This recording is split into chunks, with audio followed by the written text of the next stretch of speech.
오늘 우리에게 주시는 하나님의 말씀은 마태복음 16장 21절에서 28절까지의 말씀입니다. 마태복음 16장 21절에서 28절까지의 말씀을 봉독합니다.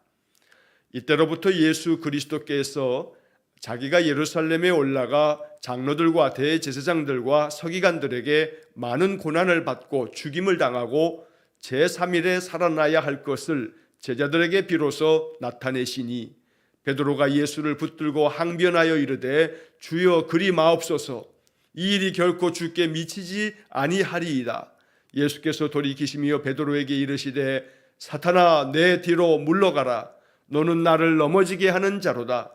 내가 하나님의 일을 생각하지 아니하고 도리어 사람의 일을 생각하는도다 하시고 이에 예수께서 제자들에게 이르시되 누구든지 나를 따라오려거든 자기를 부인하고 자기 십자가를 지고 나를 따를 것이니라.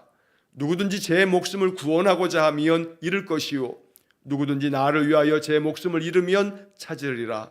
사람이 만일 온 천하를 얻고도 제 목숨을 잃으면 무엇이 유익하리요? 사람이 무엇을 주고 제 목숨과 바꾸겠느냐? 인자가 아버지의 영광으로 그 천사들과 함께 오리니 그때에 각 사람이 행한 대로 갚으리라. 진실로 너희에게 이르노니 여기 서 있는 사람 중에 죽기 전에 인자가 그 왕권을 가지고 오는 것을 볼 자들도 있느니라. 아멘. 자, 어제 읽은 본문의 말씀에서 베드로가 예수님의 그 질문에 대해서 너희는 나를 누구라 하느냐라는 그 질문에 베드로는 주는 그리스도시요 살아계신 하나님의 아들이시니이다 라고 이렇게 대답했습니다. 예수님께서는 이 베드로의 대답에 대해서 이것은 사람이 가르쳐 준 것이 아니라 하나님께서 가르쳐 주신 것이다. 내 아버지가 알게 해주신 것이다 라고 이렇게 칭찬해 주시면서 이 반석 위에 교회를 세우겠다 하시고 그리고 천국 열쇠를 주시겠다 말씀하셨습니다. 얼마나 영광스럽고 축복된 말씀인지 모릅니다. 자, 그런데 이렇게 베드로의 신앙 고백이 있고 난 다음 이때로부터 예수님께서는 아주 중요한 말씀을 제자들에게 들려주십니다. 자, 오늘 본문의 말씀의 21절을 시작하는 첫 단어가 이때로부터라고 하는 표현이 나옵니다. 자, 이때로부터 바로 그것은 베드로의 신앙 고백이 있고 난 다음 그 신앙 고백을 할 수 있는 제자가 있다라고 하는 것을 우리 주님께서 보시면서 이때서부터 예수님은 이제 주님께서 앞으로 어떻게 되어지실지를 제자들에게 알려주십니다. 고난을 받으실 것이고 죽임을 당하실 것이고 제3일에 살아나야 될 것을 제자들에게 비로소 나타내셨다. 왜 이때로부터가 중요하냐면 예수님께서 고난당하시고 죽으시고 십자가에 죽으신 후 사흘 만에 다시 살아나신다는 그리스도의 사역에 있어서 가장 중요한 이 십자가 사역, 이 죽음의 사역, 그로 인해서 모든 세상의 사망 권세를 이기시고 부활하심으로 말미암아 우리로 하여금 생명의 길을 놓으시는 메시아의 참된 이 땅에 오신 목적을 우리 주님께서 가르쳐 주시는 까닭은 이제 그들 안에 신앙이 형성되어졌을 때 예수님에 대한 신앙의 고백을 온전히 고백할 수 있을 만큼 믿음이 세워졌을 때 믿음의 분량이 이제 됐구나. 너희들이 믿음 안에서 나를 하나님의 아들 그리스도로 너희들이 믿음 가운데서 고백하는구나 라고 이렇게 주님께서 바라보실 때 그때 비로소 고난과 죽음에 대해서 주님께서 말씀해 주신다는 겁니다. 나의 신앙의 분량이 우리 주님께서 보실 때 그래 이때부터는 내가 너에게 이 영적 비밀을 가르쳐 주어도 되겠구나.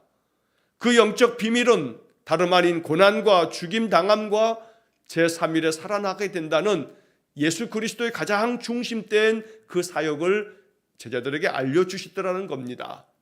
그 전까지는 그들 안에 우리 주님께서 이렇게 고난당하시고 죽임당하실 것을 받아들일 만큼 이것을 이야기해도 알아들을 만큼 제자들이 우리가 계속해서 마태복음에서 본 것처럼 너희가 아직까지도 깨닫지 못하느냐 믿음이 작은 자들아 어찌하여 깨닫지 못하느냐는 그런 주님의 그 야단을 계속 들었던 제자들인데 이제 주님께서는 베드로의 신앙 고백을 들으시고 난 다음에 이때부터 고난당할 것과 죽임을 당하시고 그러나 그 죽음 이후에 제3일에 살아나실 것에 대해서 이제 말씀해 주십니다. 오늘 우리가 이 21절의 말씀을 읽으면서 나에게도 내 믿음의 분량도 주님께 이렇게 인정되어 주님께로부터 주께서 계획하신 뜻, 주께서 뜻하신 바를 내게 말씀해 주시는 그런 은혜를 사모해야겠습니다. 우리 주님께서 나를 바라보시면서 너의 믿음이 이제 성숙되었으니 너의 믿음과 너의 신앙의 고백이 이제 그렇게 믿음 안에 굳건하게 서 있으니 이제 내가 나의 계획과 나의 뜻을 너에게 나타내 주마라고 이렇게 주님께서 우리에게 오셔서 우리 마음을 밝히셔서 우리로 하여금 하나님의 깊은 뜻을 깨달아 알 수 있는 영적 은혜를 부어주시기를 간절히 축원합니다. 그래서 21절의 맨 마지막 부분의 구절이 제자들에게 비로소 나타내시니 제자들에게 비로소 하나님의 뜻을 주님의 그 참된 뜻을 나타내시더라는 겁니다. 오늘도 나에게 주님의 뜻을 나타내 주십시오. 오늘도 나에게 하나님의 그 마음, 하나님의 그 계획을 나타내 주십시오. 이렇게 오늘 이 21절의 말씀이 우리의 기도가 될 수 있기를 간절히 축원합니다. 자, 그런데 안타까운 것은 이제 그 다음에 22절의 말씀입니다. 예수님께서 베드로의 그 신앙 고백을 보시고 이렇게 제자들에게 주님의 고난과 죽음과 부활을 나타내 보이셨는데 엉뚱하게도 베드로는 이 주님의 말씀에 대하여 엉뚱한 대답과 엉뚱한 반응을 보이고 있습니다. 자, 22절을 보면 베드로가 예수를 붙들고 항변하여 이르되 주여 그리 마옵소서 이 일이 결코 주께 미치지 아니하리이다. 자, 베드로가 주님을 붙들고서 항변했다.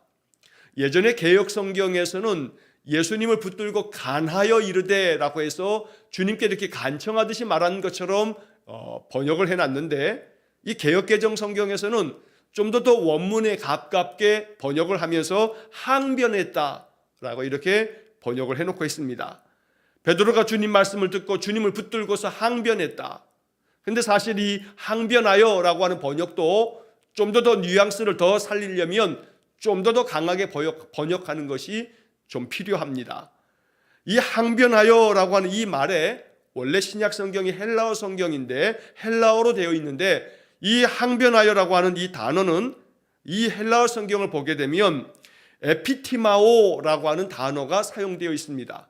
이 에피티마오라고 하는 이 헬라어는 항변하여라고 이렇게 우리 개역개정 성경에 번역되어 있습니다만 또 어떤 뜻이 있냐면 이 에피티마오는 비난하다, 꾸짖다, 책망하다라고 하는 뜻이 포함되어 있는 단어입니다. 그러니까 베드로가 예수님을 붙잡고 항변했다라고 하는 이 이야기는 예수님을 마치 비난하듯이 꾸짖듯이 책망하듯이 예수님께 이렇게 말하였던 것입니다.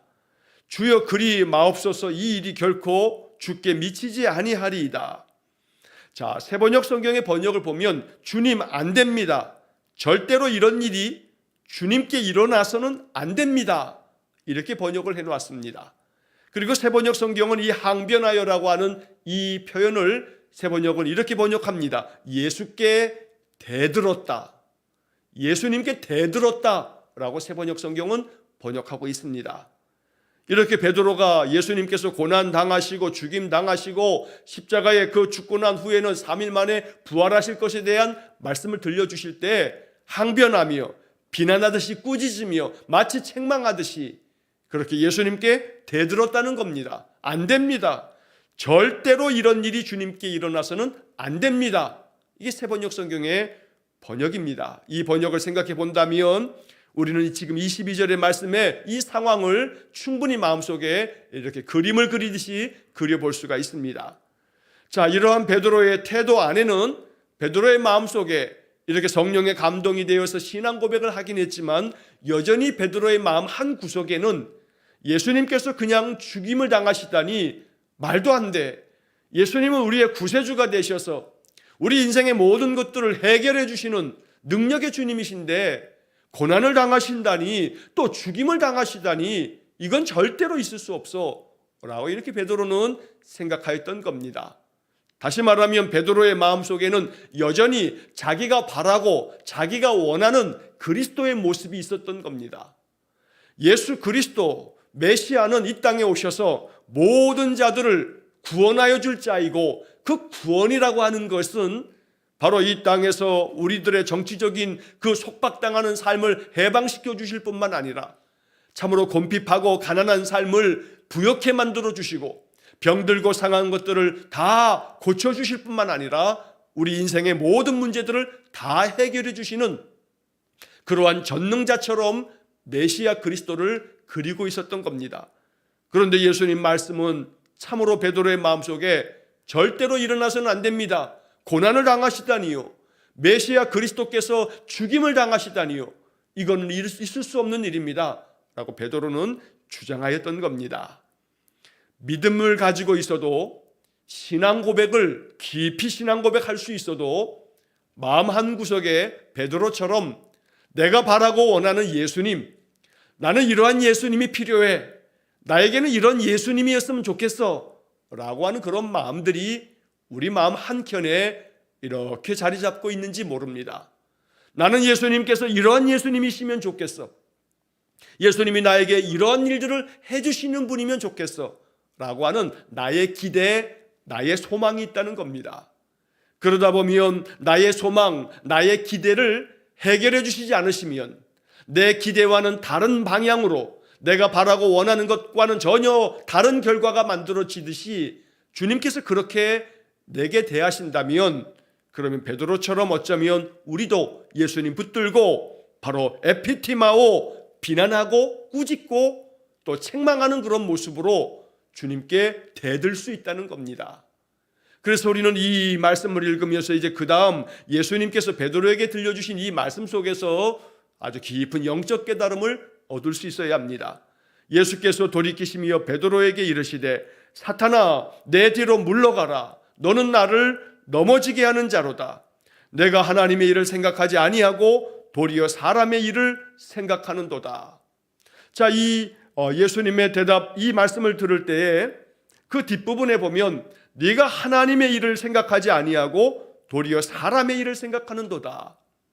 바로 베드로는 사람의 일, 즉 다시 말하면 사람들이 바라고 원하는 마음, 그것이 마음에 가득 차 있어서 하나님이 바라고 원하시는 것들을 생각하지 않는다고 주님께서 베드로를 책망하고 계시는 겁니다.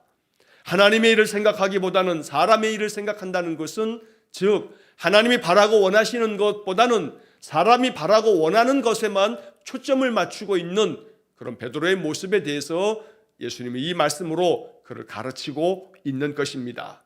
과연 우리들은 어떠한가? 나는 과연 내가 바라고 원하는 것으로만 주님을 바라고 있는 것은 아닌가?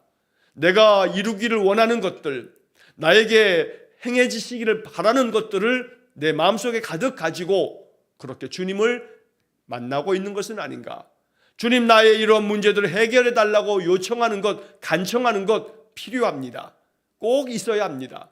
그러나 이러한 것들이 하나님의 일을 저버리고 하나님의 뜻을 저버린 채로 하나님께서 계획하신 바, 뜻하신 바가 있는데 하나님 아닙니다, 하나님께서 생각하신 거, 하나님이 뜻하신 거, 그것보다 내가 원하는 거, 내가 바라는 거, 내가 뜻하는 거, 이게 먼저입니다 라고 이렇게 베드로처럼 항변하며 주장할 수도 있다는 겁니다. 그래서 우리는 이 말씀을 읽으면서 내 생각보다 앞서야 할 것이 하나님 생각이고, 내가 바라는 소망보다 앞서야 할 것이 하나님의 소망이고, 나의 뜻보다는 하나님의 뜻이 먼저임을 참으로 겸손한 마음으로 고백하며 하나님의 뜻이 나를 통해서 이루어지기를, 하나님이 바라시는 바가 나를 통해서 성취되기를 그렇게 깊이 기도할 수 있어야겠습니다. 그것이 바로 예수님께서 겟세마네 동산에서 보여주셨던 우리 주님의 마지막 기도의 내용이었던 겁니다.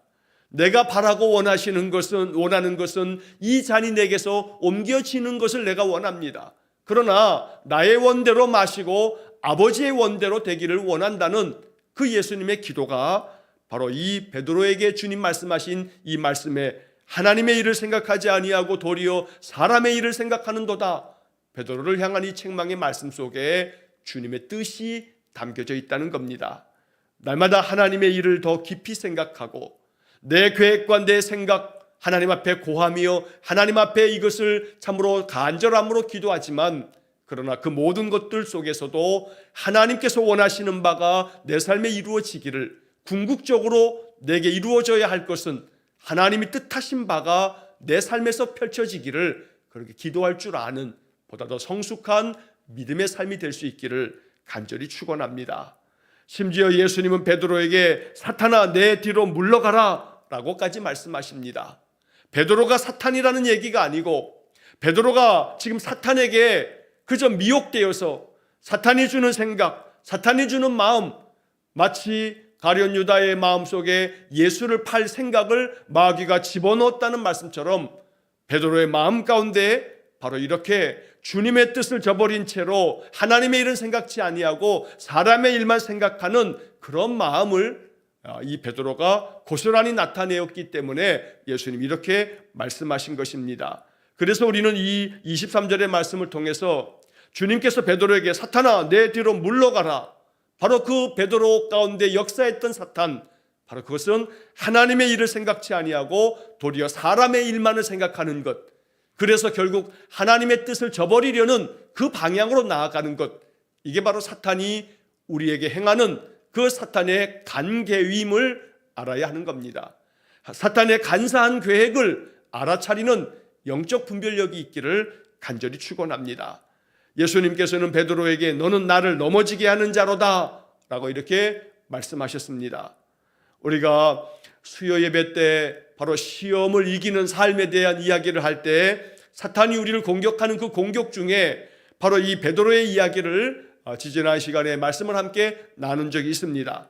자, 오늘 이 본문의 말씀에서 너는 나를 넘어지게 하는 자로다, 새번역 성경의 번역으로는 너는 나에게 걸림돌이다, 쉬운 성경의 번역을 보면 너는 나를 넘어뜨리는 걸림돌이다 라고 이렇게 번역이 되어 있습니다. 베드로는 예수님에게 걸림돌처럼 이렇게 사람의 일을 내세우면서 항변했던 겁니다. 오늘 우리가 이 말씀을 읽으면서 결코 나의 신앙의 여정에서 내 뜻을 너무 주장하고 내 마음에 하나님의 일을 생각하기보다 사람의 일을 생각하면서 주장하다가 주님 앞에 주님의 걸림돌이 되지 않는 그런 삶이 되기를 간절히 원합니다. 결코 우리가 주님께 너는 나의 걸림돌이다 이런 이야기를 들어서는 안 되겠습니다. 주님 앞에 하나님 나라에 너는 주춧돌이구나, 너는 나의 교회의 주춧돌이구나, 교회의 걸림돌이 아니라 주춧돌이 되고 교회의 기둥이 되고 하나님 나라의 주춧돌과 기둥이 되는 그러한 삶이 되어지는 것, 우리가 이 말씀을 읽으면서 바로 그렇게 하나님 앞에 기도하는 그런 하루가 되기를 간절히 축원합니다. 자, 이것은 또한 우리의 마음속에 깊이 묵상하면서 하나님, 내가 어떤 사람들에게 걸림돌 되지 아니하고 그들에게 디딤돌 될 수 있는 그런 귀한 영적인 역할 감당케 해주십시오. 이것도 우리의 기도가 될 수 있어야겠습니다. 사람들을 넘어뜨리는 그런 걸림돌 같은 역할이 아니라 나의 말과 행실이, 나의 믿음의 삶의 모습들이 사람들에게 선한 영향력을 미치고 좋은 영향을 미쳐서 그들이 나로 말미암아 주님을 만나며 나로 말미암아 그들의 믿음이 은혜가 쌓이고 나로 인해서 어떤 사람들의 믿음이 오히려 용기를 얻고 위로를 얻도록 그렇게 디딤돌 같은 역할을 감당하는 것, 우리가 이 말씀을 읽으면서 또한 나의 삶 속에 적용하는 의미에서 이 말씀을 그렇게 이해할 수 있겠습니다. 자, 이제 그 다음 이어지는 예수님 말씀은 주님께서 제자들에게 이제 베드로의 그 이야기에 대한 책망을 하신 다음 제자들에게 이렇게 말씀하십니다. 누구든지 나를 따라오려거든 자기를 부인하고 자기 십자가를 지고 나를 따를 것이니라. 자, 여기 24절의 말씀을 우리가 흔히 일컬어서 이것이 제자도라고 이렇게 이야기를 합니다.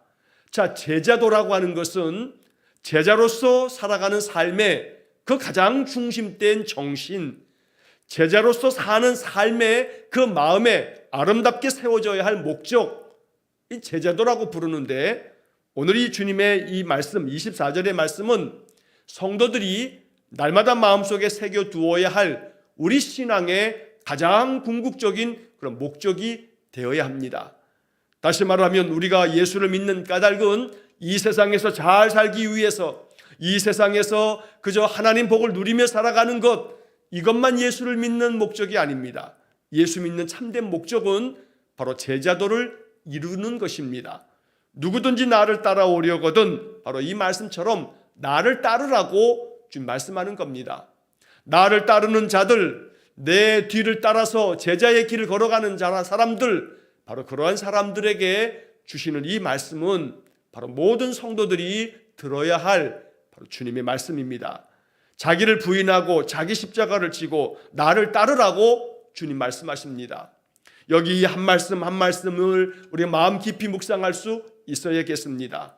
자기를 부인한다는 것, 자기를 부정한다는 것, 이것은 나보다 먼저 주님을 세우고 나의 뜻보다는 먼저 하나님의 뜻이 세워지고, 그래서 자기를 부인한다 하는 것은 자기 고집, 자기 욕심, 자기의 그 강한 자아, 심지어는 자기의 자존심, 이런 것들 때문에 하나님께서 주시는 말씀을 소홀히 하거나 외면하거나 하나님 말씀을 그저 저 멀리 떨어뜨려 놓는 것이 아니라 나 자신을 겸손하게 주님 앞에 내려놓고 오직 주님의 그 뜻과 주님의 그 말씀들이 내 삶 속에서 더 충만하게 펼쳐지도록 나 자신을 부인하는 그런 삶이 되어야겠습니다. 이것은 마음 깊이 기도하는 가운데 성령께서 우리의 마음 가운데 일깨워 주시고 깨달아 주실 때에 바로 이 말씀이 내 삶에 이루어질 것입니다. 자기 십자가를 지고 나를 따르라 말씀하시는 이것도 마찬가지입니다. 내가 지고 가야 할, 내가 감당해야 할 십자가가 무엇인지는 성령께 깊이 기도하시면서 성령님께서 내 마음 가운데 나타내 주시고 깨닫게 해주실 때에 이것은 내가 짊어지고 가야 할 나의 십자가구나, 내가 이 십자가를 지고 갈 때에 그로 말미암아 많은 사람들에게 하나님의 은혜가 펼쳐지며 하나님의 구원 역사가 있겠구나. 오늘 우리 한 사람 한 사람 믿음의 사람들에게는 내가 감당하고 짊어지고 가야 할 십자가가 있습니다. 그 십자가를 주님 앞에 묻고 주님께 기도하면서 내가 짊어지고 주님을 따라가야 할 나의 십자가가 무엇입니까? 주님 앞에 더 기도로 주님 앞에 이것이 무엇인지를 구하는 그런 삶이 되기를 간절히 축원합니다. 십자가로 말미암아 우리 모든 인생들은 하나님께로 나아가는 길을 얻었습니다. 그래서 종종 이 십자가를 비유할 때 십자가를 통해서 하나님께로 나아가는 길이 열려졌으니 십자가는 하나님께로 나아가는 다리다 라고 이렇게 말하기도 합니다. 오늘 십자가로 나아감을 통해서 하나님께로 나아가듯이 자기 십자가를 진다 하는 것은 그 십자가는 고난이요, 그 십자가는 상처와 아픔이지만 그 고난과 상처와 아픔들을 통해서 사람들이 하나님께로 나아갈 수 있게 되었으니 하나님의 은혜를 얻게 되고 하나님의 생명의 구원을 얻게 되었으니 내가 아픔 가운데서 짊어지고 가는 이 십자가가 누군가에게 은혜가 되고 구원이 된다면 그 십자가를 지고 가는 그러한 삶을 살아가는 것, 이게 바로 주님께서 바라고 원하시는 것이라는 겁니다. 그러므로 오늘 이 24절의 말씀, 우리의 마음 가운데 내가 이것까지 받을 수 있는 그런 믿음 되게 해주십시오. 신앙의 초보는 이것을 받기 어려울 것입니다. 신앙의 초신자들이 자기를 부인하는 것과 자기 십자가를 지고 주님을 따르는 것, 초보적인 단계에서 이것을 이룰 수는 없을 것입니다. 그러나 신앙이 성숙되어지고 신앙의 연조가 깊어지고 믿음의 세월이 깊어지면서 우리의 신앙, 우리의 믿음이 더욱더 많은 신앙의 세월 속에서 연단되고 단련되어진다면 이제는 이쯤은 감당할 수 있는, 이 정도는 내가 감당할 수 있는 그런 신앙의 아주 견고함이 있어야겠다는 겁니다. 그래서 자기를 부인하는 것과 자기 십자가를 지고 주님을 따를 수 있을 만큼 이제는 우리가 주님 앞에 이 정도는 됩니다, 내가 이 정도까지 감당할 수 있습니다 라고 하는 그런 마음으로 주님 앞에 나아갈 수 있기를 주의 이름으로 간절히 축원합니다. 자, 25절 26절의 말씀에서 예수님 덧붙여 말씀하시는 것은 누구든지 제 목숨을 구원하고자 하면 잃을 것이요 누구든지 나를 위하여 제 목숨을 잃으면 찾으리라. 십자가를 지고 나아가는 것은 죽음의 길이지만 그러나 자기 목숨을 구원하고자 하면, 자기가 좀 살겠다 하면서 이 십자가를 등진다 하면 그러면 그것을 잃어버리는 것이 되고, 오히려 반대로 누구든지 나를 위해서 제 목숨을 잃으면 찾으리라. 누구든지 나를 위하여, 누구든지 주님을 위해서 자기의 목숨까지 내어놓듯이 십자가의 길을 기쁨으로 받아들이며 그 길로 나아간다면 그 사람은 바로 하나님 주시는 생명을 찾게 되고 생명의 능력을 갖게 될 것이라고 말씀하는 것입니다. 그러므로 25절의 말씀을 마음 깊이 묵상하며 이 말씀에도 순종할 수 있기를 간절히 축원합니다. 누구든지 나를 위하여 제 목숨을 잃으면, 그만큼 예수님 위해서 나의 삶의 목숨까지라도 내어놓을 만큼 그런 믿음으로 주님 앞에 헌신하고 충성할 수 있는 그런 믿음을 주님께서 바라고 이렇게 제자들에게 말씀하여 주셨던 것입니다. 이러한 말씀 한 구절 한 구절을 가슴에 새겼던 초대교회 신자들은 순교를 마다치 않았던 겁니다. 또한 이러한 말씀들을 마음에 새겼던 우리 한국교회의 초기 한국교회 믿음의 선배들도 이렇게 누구든지 나를 위하여 제 목숨을 잃으면, 그러면 그렇게 목숨까지 내어놓는 자들이 찾으리라 하는 이런 말씀들이 있었기 때문에 이 말씀을 믿음으로 받았던 우리 신앙의 선배들도 역시 순교의 길을 마다치 아니하고 믿음을 지키면서 죽음으로 나아갔던 것입니다. 왜냐하면 그들은 이 주님의 말씀을 생명처럼 여겼기 때문입니다. 자기 십자가라 여기면서 그 고난에 핍박을 당하면서도 믿음을 지켰던 것입니다. 오늘날 이 말씀을 읽으면서 나에게도 그러한 믿음, 나에게도 그러한 깊은 굳건한 믿음을 내게 주십시오. 그래서 언제나 나의 삶 주님을 위하여서 어떤 충성도, 어떤 헌신도 감당할 수 있는 그런 믿음으로 나아갈 수 있기를 주의 이름으로 간절히 축원합니다. 자, 그 다음 이어지는 26절에 사람이 만일 온 천하를 얻고도 제 목숨을 잃으면 무엇이 유익하리요? 사람이 무엇을 주고 제 목숨을 바꾸겠느냐? 마찬가지로 이렇게 그 어떤 것을 다 얻고도 목숨을 잃어버리면 아무 유익이 없는 것처럼, 이처럼 제자의 삶에 있어서 자기 목숨을 얻고자 한다면 나를 위해서 그 목숨까지 내어놓는 자가 바로 생명을 얻는 자가 될 것이다 라고 주님 말씀하고 계시는 것입니다.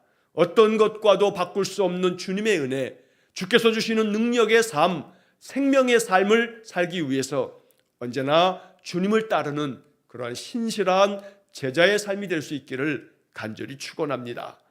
이제 마지막 27절 28절의 말씀에서 인자가 아버지의 영광으로 그 천사들과 함께 오리니 그때에 각 사람이 행한 대로 갚으리라. 우리 주님께서는 장차 이렇게 십자가에 죽으시고 또한 다시 부활하신 후에는 다시 영광 가운데 이제 하나님의 영광을 가지고 천사들과 함께 오시겠다.